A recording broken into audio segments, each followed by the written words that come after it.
The Progressive Labour Party believes that Bermudians and Bermudian companies should come first in opportunities, first in jobs, and first in prosperity in the country of our birth. That's why we are very concerned at the OBA's government's disregard for employing Bermudians on the Heritage Wharf project. In the past, government was able to complete number 5 and number 8 Hamilton docks, the St. George's cruise ship docks, and the Esso oil docks, with 99% Bermudians filling all levels from welders, pile drivers, carpenters, rebar workers, to crane operators. At that time, trained and qualified Bermudians were given the opportunity, and the job performance was first class. On this project, under the OBA government, 22 work permits were allowed to be filled by foreign workers without being advertised to Bermudians first.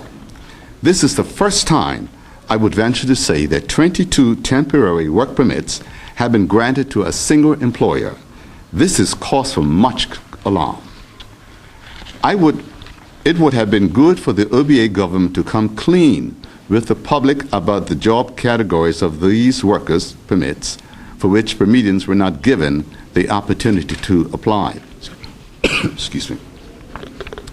We were told that 75% of the workers at the site will be Bermudians. To the OBA government, we asked, when will the Bermudian workers be employed and for how long? What job category will they be employed in? How many Bermudians are presently employed on that site?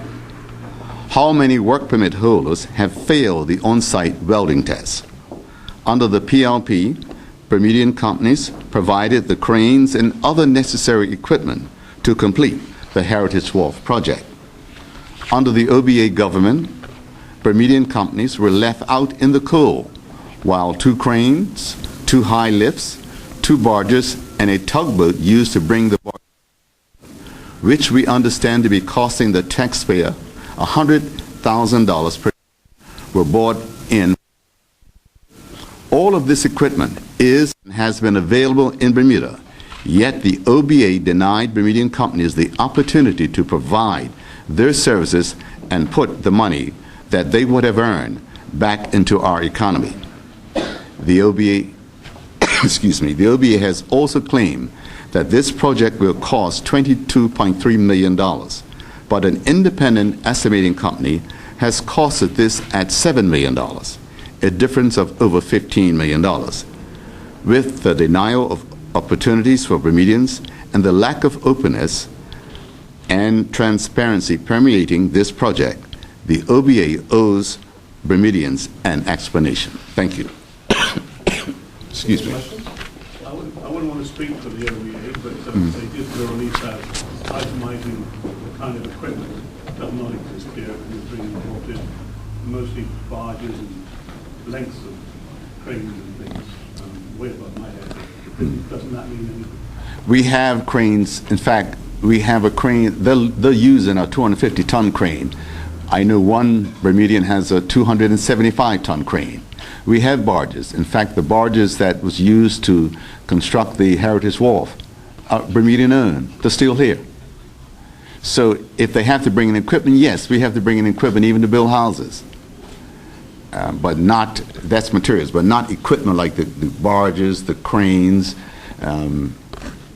It's not necessary. Tugboats, that trip alone to bring those barges down here, I'm told, costs over $100,000 per trip. Aren't the 3 companies contracted on Bermudian companies? Bermudian companies. How many Bermudians are employed up there? Why you need 22 work permits? In the last, when the Heritage Wharf was built, the contractor only had 2 work permits, just 2.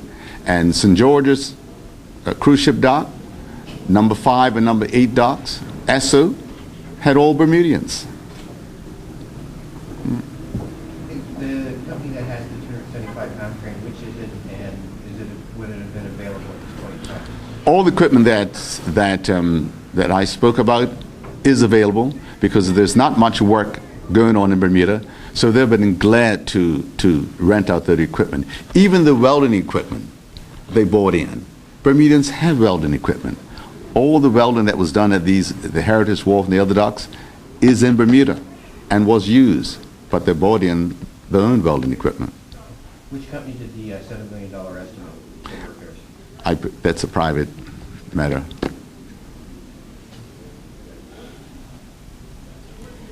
I can't see the logic of, with all that being, as you say, it is, and I'm sure you're right, well, I can't see the logic of doing it the other way with all the extra expense. It wouldn't have made any kind of PR sense, let alone technical engineering sense. That's why I'm alarmed at what they're doing there, because the necessary resources are here, and as we all know, quite a few of our people are out of work, and they would enjoy to be there. I mean, this is not a long project. It's roughly 3 months. And, you know, they say that 75% of the workers was going to be Bermudians. So that's about 70, 75 odd Bermudians that should be on site. How many is there on site now? Why bring in welders? We have welders in Bermuda. In fact, I was told by the Minister Fahey that they had to bring in underwater welders. I said, well, we have Bermudians that are qualified and certified to do underwater welding. Don't have work at the moment. Don't have work.